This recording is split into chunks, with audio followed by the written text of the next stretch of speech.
Actually, nung pang-mayor siya, nakita na niyan kung paano siya nasasakal ng national government sa Malacanang. So dugtong mo yun, if you will notice, nag-campaign siya for federalism. Hindi na bago para kay dating National Security Advisor Professor Clarita Carlos ang pahayag ni dating Pangulong Rodrigo Duterte na secession. Patunay umano rito ang pagsusulong nito ng federalismo sa panahon ng kanyang termino. Sa tingin ni Professor Carlos, dala lang ng silakbo o bugso ng damdamin ang sinabing ito ng dating Pangulo. Nadagdagan pa niya ito nang magkaroon ngayon ng mainit na isyu o hidwaan sa kanilang grupo at ng administrasyon. So sinabi kong bugso ng damdamin niya kasi alam naman na merong hidwaan nangyayari ngayon sa pagitan ng kanilang mga puwersa. So I'm sure, pero sabi ko nga hindi na bago ito kasi nung mayor pa lang siya ay ayaw na talagang sinasakal siya ng central government na based here in Manila. Dagdag pa nito ang panukalang secession ay kailangan ng masusing pag-aaral sapagkat ang pangunahing tanong niya ay kung may karapatan nga ba ang alinmang isla sa bansa na humiwalay.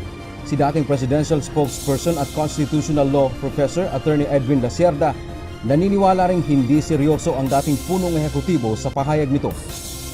I think it's not serious. I think it's a very off the cuff remark of President Duterte who is prone to issuing such statements naman.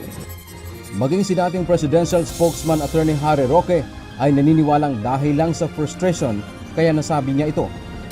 Alam mo, yung secession naman, frustration lang ni Presidente Duterte na ang gulo-gulo ng mga politiko ngayon sa Luzon. Diba? Talaga naman gulo-gulo. Yung pirma, na binibili ang mga pirma, yung panlilinlang. Samantala, duda naman si dating National Security Advisor Carlos na may ilalabas ng warrant of arrest laban kay dating Pangulong Duterte. Ito ay dahil sinabi na ni Pangulong Ferdinand Marcos Jr. na hindi makikipagtulungan ang Pilipinas sa International Criminal Court o ICC. Unang-una nag-iimbestiga pa lang itong ICC at nagbigay na ng order si President Bongbong nang walang ipag-cooperate dito, kasi intrusion yan sa ating sovereignty. So ano yung sinasabing arrest warrant? Dagdag pa ni Professor Carlos, may inisyuhan na ng arrest warrant ang ICC pero hindi naman ito nasusunod kapag walang kooperasyon ang isang member state. Dante Amento, UNTV, News and Rescue.